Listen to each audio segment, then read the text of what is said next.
Hi everyone, and welcome to your next session on your business administration course. So for today's session we're going to be looking at social media for business use. So we're looking at how social media works for businesses. Okay, so because this social media side of things is quite a lot of information, what I've done is I've split it over a couple of days. So we'll be doing this today and tomorrow as part of your week 3 work. So your aims and objectives for today's session, what we're going to do is state 4 main social media channels and the reasons why businesses may use them. You are then going to identify 4 specialist social media channels and reasons businesses use those.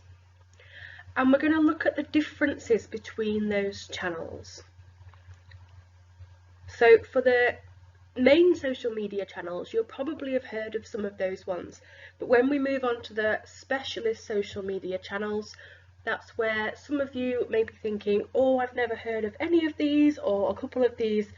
Just don't panic, okay? We'll do this together.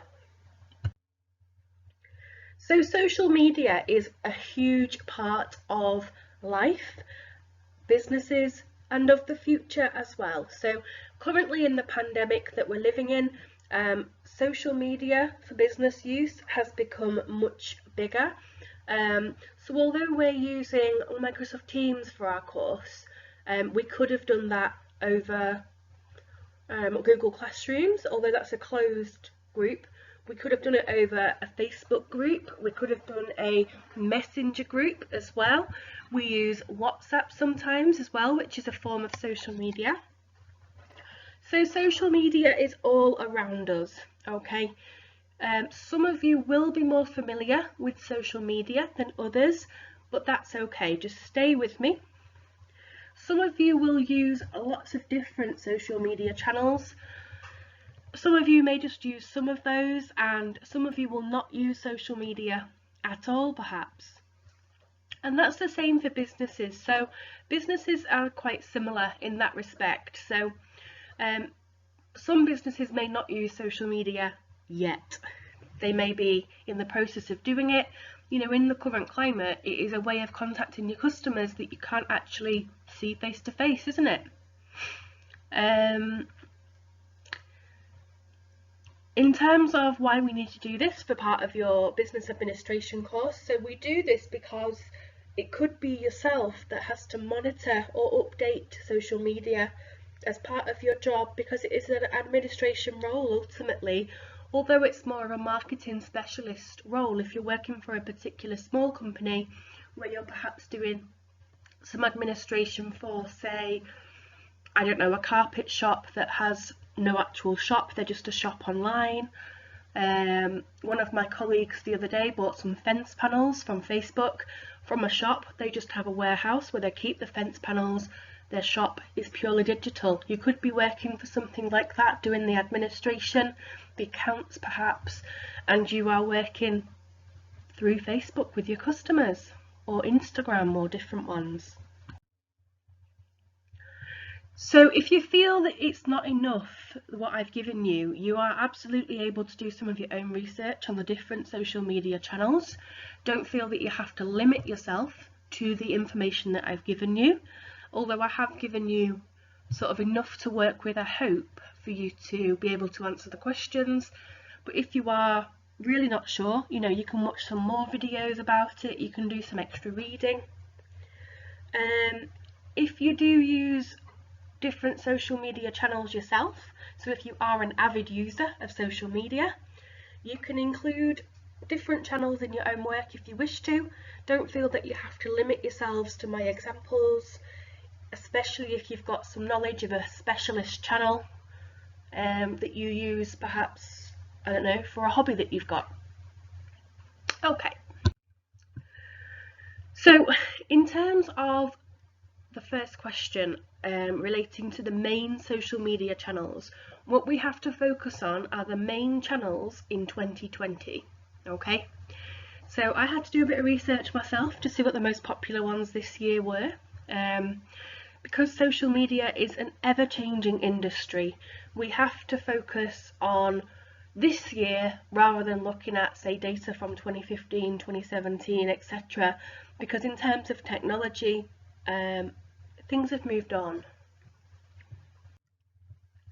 So the main social media channels in 2020 are Facebook, YouTube, Twitter, LinkedIn, Instagram, and Snapchat. So those are your top 6 according to their monthly users. Okay. So like I said before, don't panic if you haven't heard of these. I've got some information on the next few slides if you are totally new to these. Some of you may have some knowledge of maybe 2 or 3 of these and none on the others, so just bear with, let's go through those together. So the first one is Facebook. So I just did a bit of research myself here. So their headquarters are in Menlo Park in California, America. Facebook opened in 2004 and their average monthly users who are actively using Facebook, 2.45 billion. Now just remember that number, 2.45 billion. That is a huge number, okay? So it is the biggest number we're going to see because Facebook is number 1. If you're not sure what Facebook is, it's a place to share personal content and to see each other in your newsfeed. So if you add somebody as a friend, you can see their content in your newsfeed. It could be quite useful for any business in any industry. So like I said before, my colleague bought some fence panels over Facebook from an actual shop who have a warehouse. Over in my hometown, there's a carpet warehouse on there. Again, they just work out of a warehouse. Their shop is purely on Facebook. It doesn't matter how big or small your product is. Facebook seems to work for businesses. It's great. Some of the leading industries on Facebook, according to the latest data, are financial services, retail, so anything to do with shopping, entertainment, and automotive businesses, so cars, bikes, I suppose. Yeah, so 2.45 billion customers potentially on Facebook for you to sell to. So the reasons that businesses use Facebook. So on Facebook you can buy adverts and you can promote your products on there or your services on there. So it could be perhaps that you are, I don't know, doing admin for a painter and decorator. You are therefore going to be buying an advert to promote their service as a decorator. Perhaps you're going to be working for a clothing brand, so in that case it's products because you've physically got a product to sell. So you can buy an advert to promote those clothes. Facebook allows businesses to have a page to advertise their products and services, so people can see things like reviews on there. They can chat to other customers as well. Facebook allows businesses to chat to customers using private message. So this is over Facebook Messenger. So it could be perhaps that you've got a customer who's interested in something, and rather than posting it all publicly, you can say, send me a private message and I'll reply to you there. And that way you can have a closed conversation that's not visible for other users, which protects data. Businesses can use Facebook to create groups to promote to potential customers. So a bit like having a page, but instead of that you can have a group as well, so it's just another feature. I spoke about Facebook Messenger a bit before to chat to your customers using private message. You can also have a chatbot, like a robot, to chat to your customers. So in a way, you don't have to monitor it yourself all the time. So it could be that you have like an automatic response, like when you're out of the office, you know, we're not working at the moment, we'll get back to you at 9 AM tomorrow. Some of these robots are a bit more advanced than that, and they can actually use sort of keywords to answer some queries as well. Some businesses do use it, so like there is a banking service, a financial service called Plum. I think it's called Plum. And on there you can actually chat to a robot about your banking, so you can connect it to your banking app. It is the future, isn't it? Businesses can use Facebook to use a live video to advertise their product or service as well. So I don't know if any of you have seen this online already. There is a butcher who is not on Berry Market, he's round the corner from Berry Market, and he does competitions over live video, and the more watchers he gets, the more meat he gives away. So he uses live video to advertise his products, which are meat, to a wider community. So they have to like and share his post to be in with a chance of winning, and the more people that get invited and watch the video, the more meat he'll give away. So it's quite a good tactic really, because he's getting new customers by doing that, and it's quite memorable because I've remembered it now. So there we have it, some reasons why businesses can use Facebook. So adverts, have a page to advertise themselves, to chat to customers privately, to create a group to promote, to use a Facebook Messenger robot, chatbot, and to use that live video stream as well. The next one is YouTube, where some of you will be watching this video. So headquarters there, they are based in a place called San Bruno in California, again in America. They were discovered first in, or created in 2005, and they have 2 billion active monthly users. So 500 million less than Facebook, which I think surprised me. I thought more people would be on YouTube regularly, but apparently not. So YouTube, as you can see, if you're watching this on there, it's a place to watch videos that are created by other users, including businesses. So users can share content, they can comment, like and subscribe to other users' channels. So some reasons why businesses will use YouTube. Businesses will advertise their products by using sponsored videos. So at the start of a YouTube video, you can put an advert at the start of it. So we don't have it on here, or at least I don't think we do. I never activated that. Hopefully we don't. You can sometimes end up watching sort of 5 seconds of a video. So that's a way of promoting their products. I often find that the one I think of the most is Grammarly. That one comes up for me a lot, but I'm not sure if that's just based on the fact that perhaps it's to do with my search history. Businesses can use YouTube to demonstrate their products by using video. So I've seen this quite a lot in terms of like sort of cookery and things. So they're demonstrating like a non-stick pan and how it doesn't stick even when it's got golden syrup in for some baking goods. Maybe I watch different videos to you. I know my sister, she was watching some videos when she was looking for a pram because she wanted to see them demonstrating putting it up and putting it down, because she wanted to see how easy it was sort of one-handed. So actually watching somebody do it on video is much easier, because you get more of a sort of grasp of people's opinions and things. So businesses can also use YouTube to create a community of people who have an interest in the product. Now, how that happens is normally through the sort of comment section. So you can comment, like and subscribe to videos that you like, and it may be that you end up having sort of a chat with somebody about the video that you're watching. So a bit of an online community there.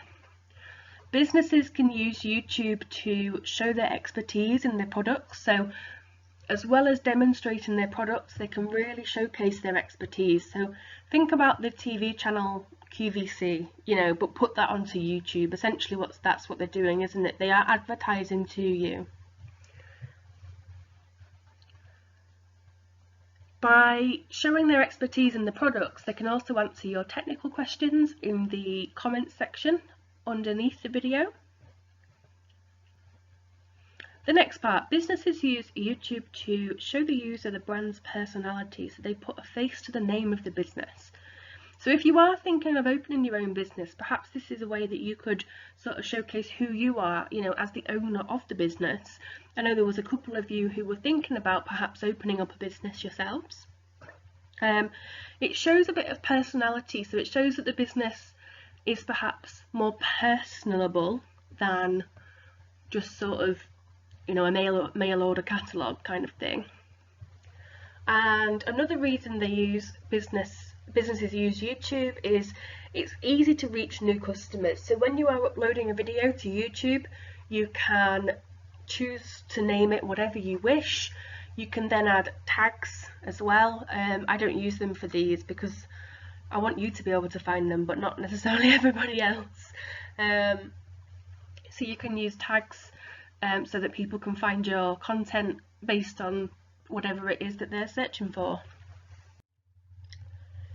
Twitter. So some of you will have heard of Twitter before. So Twitter is also based in California. Seems to be the hub. This was founded in 2006 and it's got 330 million active monthly users. I'm not much of a tweeter myself. I do have an account, I think.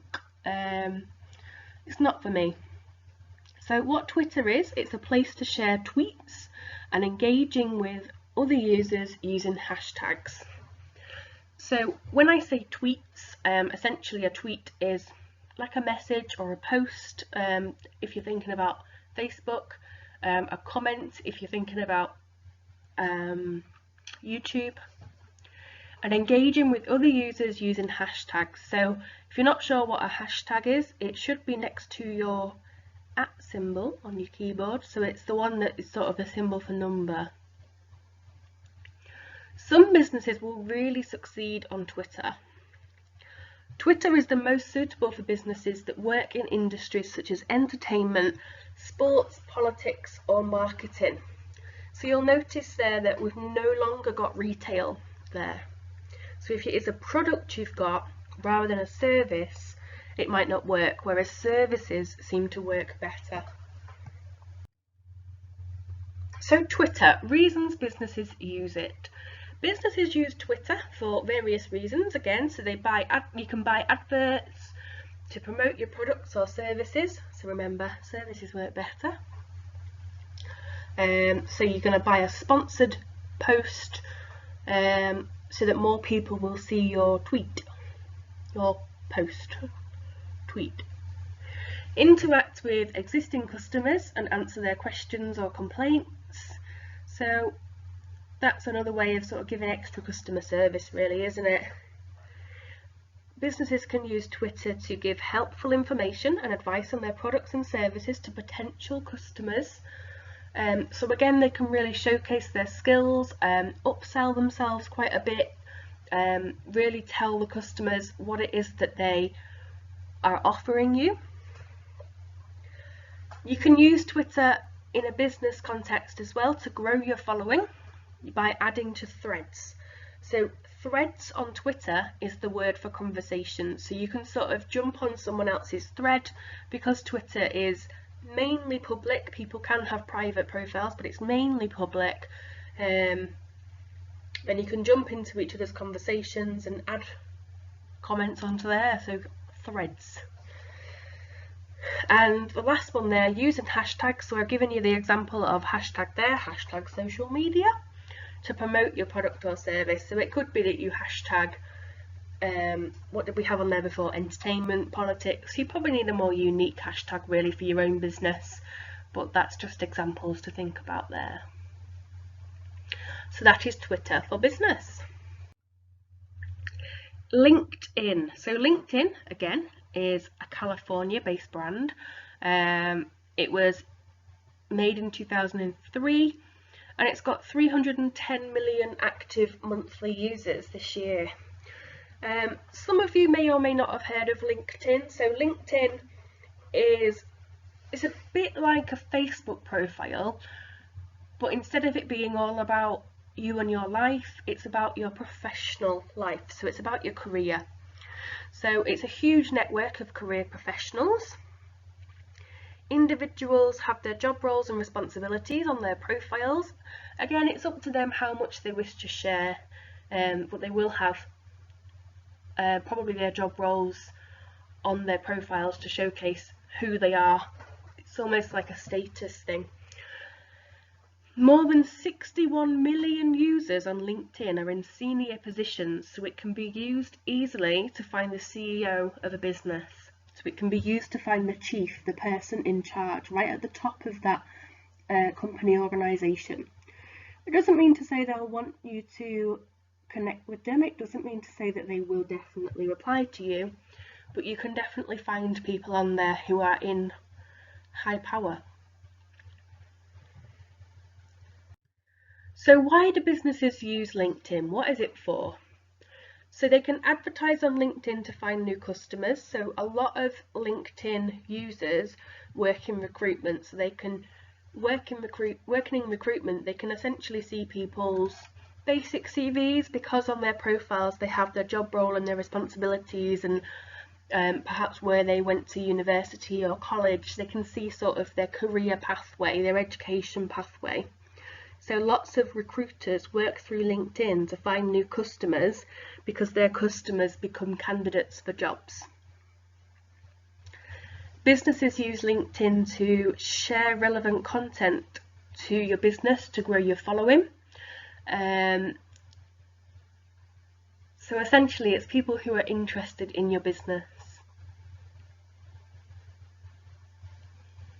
You can post job adverts directly on LinkedIn, so perhaps you open your own business and it's gone really successfully and you need to hire an accountant. Rather than hiring on Indeed, you can post a job advert on LinkedIn.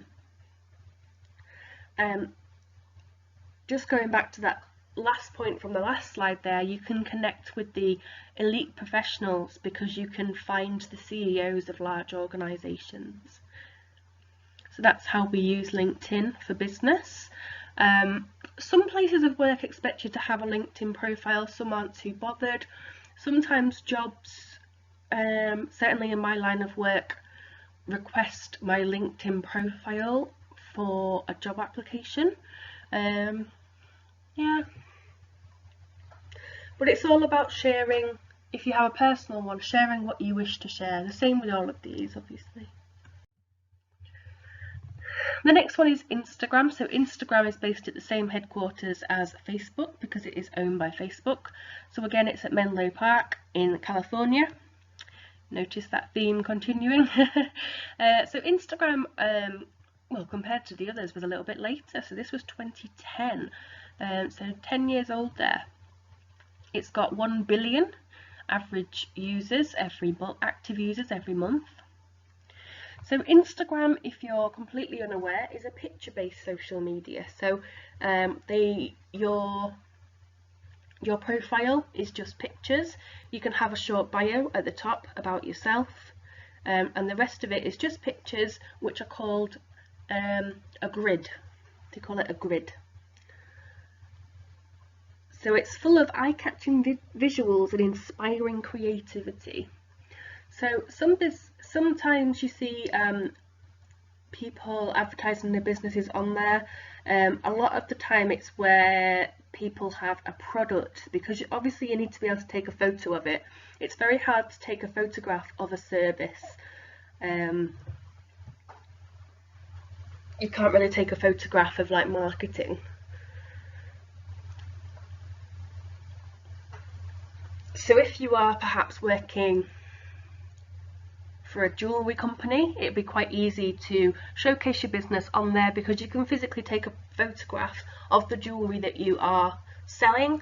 So if that gets seen by quite a lot of people, you know, it could thrive. Instagram is also good for influencers. So if you're not sure what an influencer is, it is people who are paid to showcase products and they make money out of that. So people who have lots and lots of people following their profile, can get paid by companies to showcase a product. So it could be that they have, I don't know, some artwork that has been gifted to them and they get paid a fixed fee for putting a picture of that artwork on their grid, on their social profile. So reasons businesses use Instagram. So Instagram now has shoppable posts. So when you click on Instagram, if it's a shoppable post, a little basket will appear, and if you click the basket, you'll see the prices come up above the products that you can buy. You then click the price and it takes you to a different screen where you can actually buy that product. So you don't actually have to leave Instagram to go and find that product. It's right there for you. It's a very clever tool, that. Businesses can promote their business using sponsored adverts, so they will appear in more people's news feeds. Instagram is really, really useful when you want to promote to people who are under 35, because that is 63% of the users who use Instagram. Okay, they say that between the ages of 18 and 34, it's 63% of users are within that age range, and it's also an even split between male and females. So although there are a lot of sort of male-led profiles and female-led profiles, the split is even.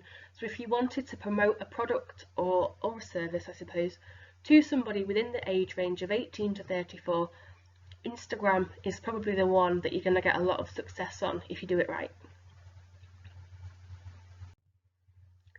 Snapchat. So Snapchat, you may or may not have heard of this one. The headquarters of Snapchat again are in California.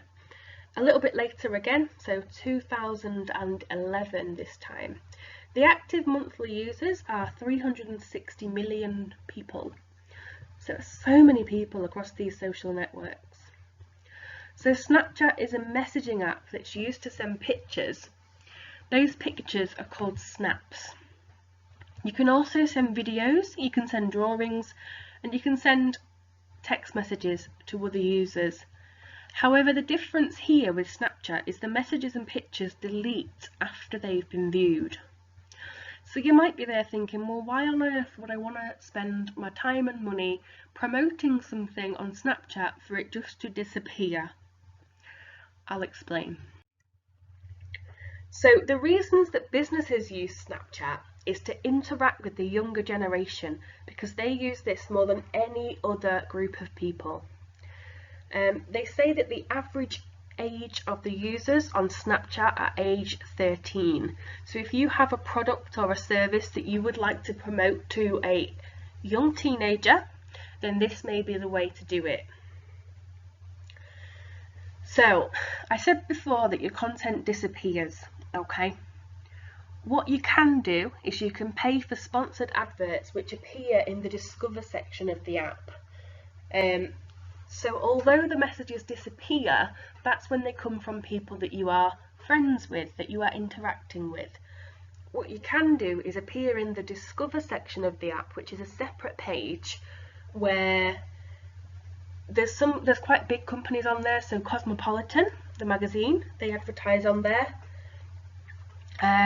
So it is obviously quite successful, otherwise they wouldn't be paying for it. So you can pay for sponsored adverts to appear in that section, and research shows that people do use that section. You can also create interactive adverts that young people will engage with. So if you want to do that, you'd obviously need somebody who is up to date with technology and understands how to probably code that in. I'm not sure how you do that myself. When you are paying for a sponsored advert, you can specify for it to reach certain locations. So because Snapchat has a location setting that people can either enable or disable, you could ask for the advert to reach locations such as like Manchester or just England or the UK. However, Snapchat is not ideal for every business. It's not going to work for every business that's out there, but it could work for something that is going to appeal to people who are around age 13. If you've got a business idea for that age range, then this could be the one for you. So what I need you to do is to state 4 of the major social media channels of 2020 and identify reasons why businesses may use each channel. So what I don't want you to do is all pick the first 4, okay? So try and just mix it up a little bit. So, you know, start with Twitter or start with Instagram and put Facebook as number 4 or something, just so you're not all using the same 4 there, okay? So I'm hoping that I've given you enough information on those. I've been talking for 30 minutes. I hope that wasn't too long. But I wanted to give you as much information as I could there on those. If you still need to do some extra research, if you're still not sure, feel free before you write this in.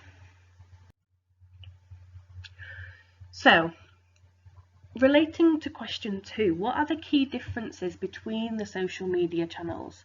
So what are the differences between the ones on your screen? So Facebook, YouTube, Twitter, LinkedIn, Instagram and Snapchat.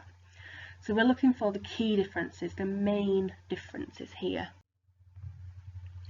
So the biggest difference with Facebook is it has the highest amount of monthly users. It also allows you to build your own profile, share written messages, photographs, videos and links with friends. So it's kind of a, you know, you can do everything within Facebook. Whereas YouTube is video content only. You can update your status on it, but I don't see many people doing that. Twitter, so Twitter uses the word threads for conversation and tweets for posting. It also has a high focus on hashtags. So although people use hashtags on YouTube and Facebook, Twitter is the one where hashtags are more focused. LinkedIn is different again because it's used by career professionals rather than personal profiles. So it's focused more on your academic life, so your education and where you've worked and what responsibility you have.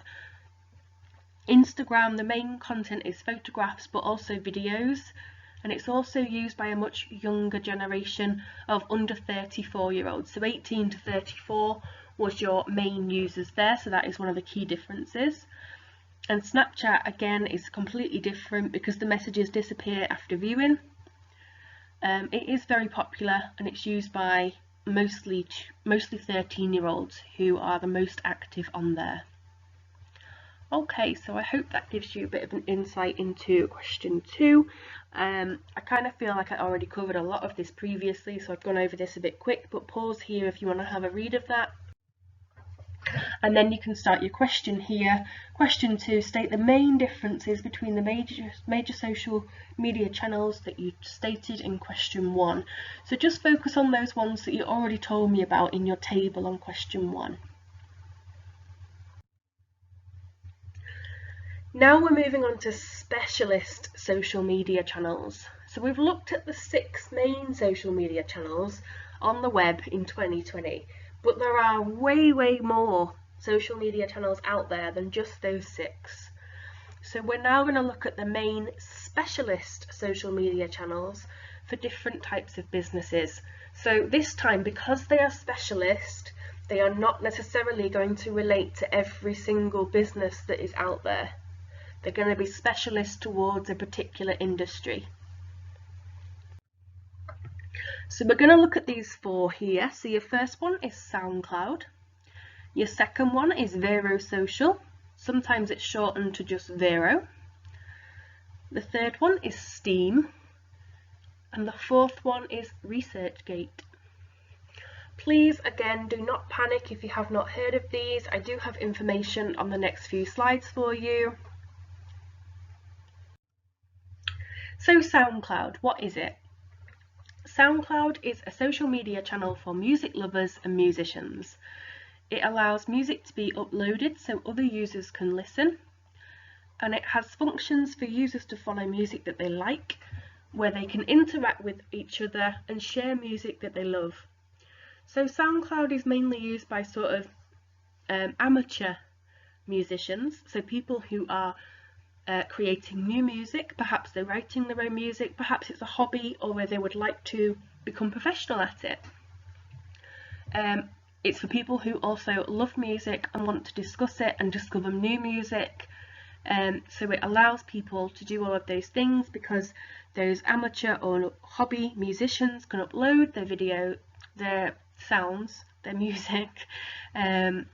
so that other people can find the music, they can follow their account, and then they can find people who also like the music, and they can share more music together. So it's a very music focused channel.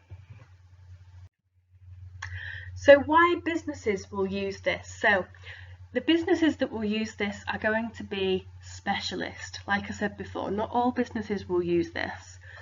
So musicians use SoundCloud. They can upload their tracks and demos for users to listen to. They can grow their audience, which means they can get more listeners. They can make money. So the way they make money on there is they get paid for the amount of plays they get on SoundCloud. Don't get too excited, it's not much per play. But it's still amazing to get recognition for something that you enjoy doing. It's easy to reach fans as you can transfer music from SoundCloud to other social media channels such as YouTube and Spotify. So if your fans wanted to listen to you on the train, they could download your music from Spotify and listen to it without having to use the data, without having it sort of stopping and starting. If they wanted to share it with their friends who don't have SoundCloud, they could get it from YouTube, because you can transfer it straight from SoundCloud to the YouTube app. VeroSocial, or Vero for short. What is it? So VeroSocial it's quite a new social media channel. It is mainly for photographers, so it's where photographers can place their photographs, upload their photos without losing quality. So when you upload a picture to Facebook, it squashes the photo, it compresses it, so it takes up less space in the cloud. On VeroSocial they don't do that, so you don't lose the quality. So if you were to print the photo from VeroSocial, you wouldn't lose the quality like you would if you printed it from Facebook. On VeroSocial there are no ads, so it is ad-free. So that means there's more social and less media.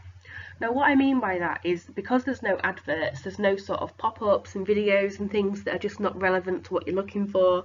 You know, sometimes when you're scrolling through Facebook or Instagram, you get things advertised to you that you think, I don't know why they're advertising to me, it's just junk. It's a bit like getting a flyer through your letterbox about, I don't know, new blinds. I always get flyers for new blinds.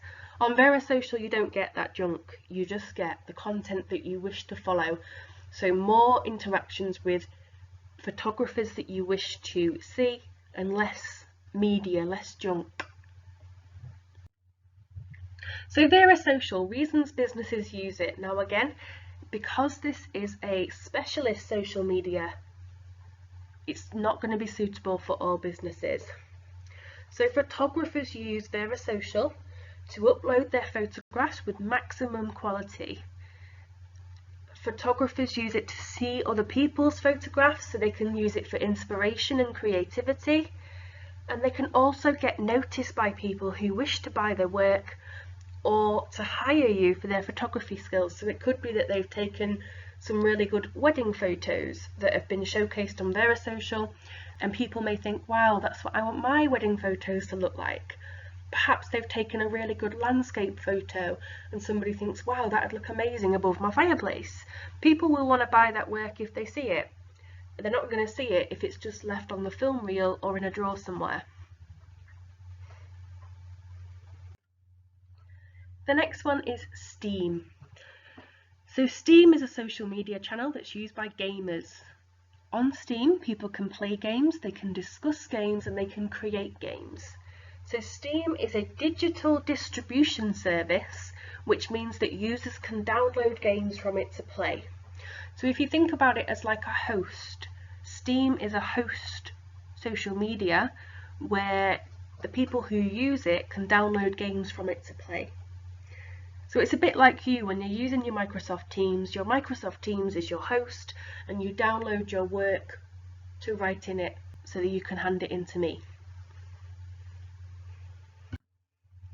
So again, because Steam is a social media specialist, it's not going to be suitable for all businesses. So it could be that game developers use Steam because they can connect with gamers on there, they can have a chat with them, they can find out what it is that gamers are missing, where is the gap in the market where they can develop something that isn't already there. They could share game news and updates, so a developer could have the next disc, it's not a disc, is it? The next download ready to come out, and they want to give people updates and news as to when that's going to be. They can post detailed patch notes. If you're not sure what that is, that just means that they can tell their users about an update or a fix or an improvement to the game. They can add guides for the games, so many years ago people used to buy game magazines for cheats and guides and things of how to do things, and now you can just chat on a platform. It's amazing, the future is here.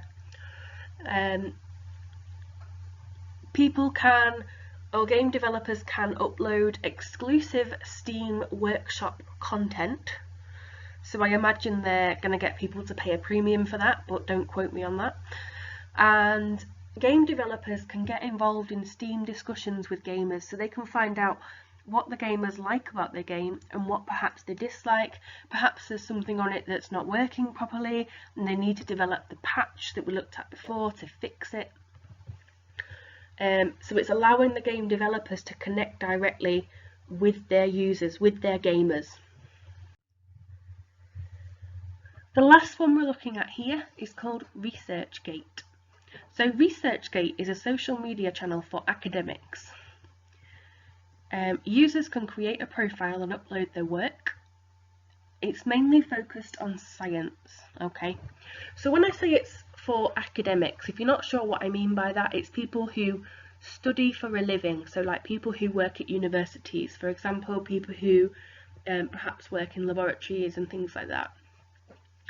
They can create a profile and upload their work. What I mean by their work is their research papers. Okay, so perhaps they're a scientist and they've been looking for a cure for a disease. They may have found something that worked for 60% of people and they wrote a paper on it so others can develop that research further. So again, because this is a very specialist social media channel, not all businesses will use it, but academics use it, and they use it to find research papers that are relevant for their study. So if any of you have or choose to go to university, you will be expected to look at previous research on a topic that you've been given so that you can develop from that. Academics can use ResearchGate to share papers with other users. So by papers I mean the research papers, the work that they've done or found. They can ask questions to users, so perhaps there's something in someone's work that they're not fully understanding, they can have a chat about it. They can find people with similar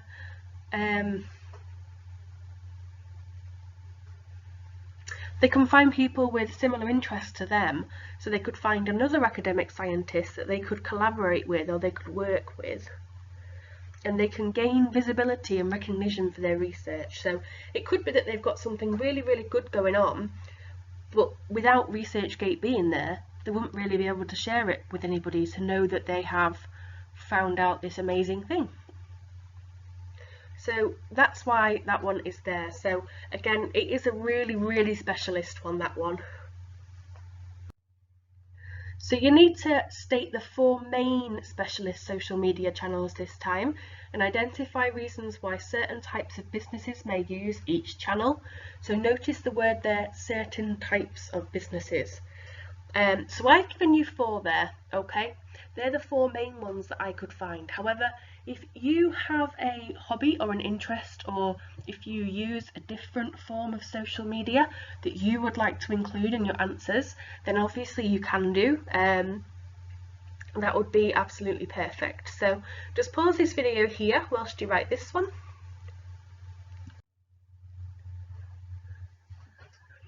So your next question, what are the key differences between the specialist social media channels? So those are the 4 that we've looked at here. If you've used a different one, then you'll need to include the differences for that one here. So we've got SoundCloud, Vero, Steam and ResearchGate. So the main differences here are who they're used by, so musicians, photographers, gamers, academics. And those are your main differences, okay? I feel like I already covered that a lot again, so I'm not going to go over it too much, but here just make sure you are writing it in sentences because you need to show that you've compared those four or another one that you've included.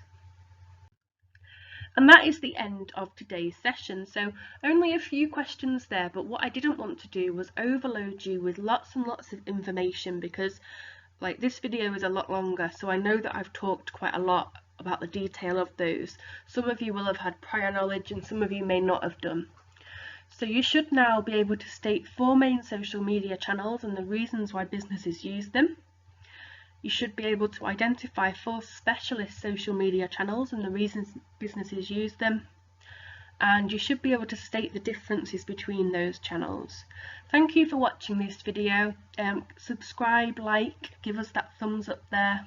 Thank you for watching.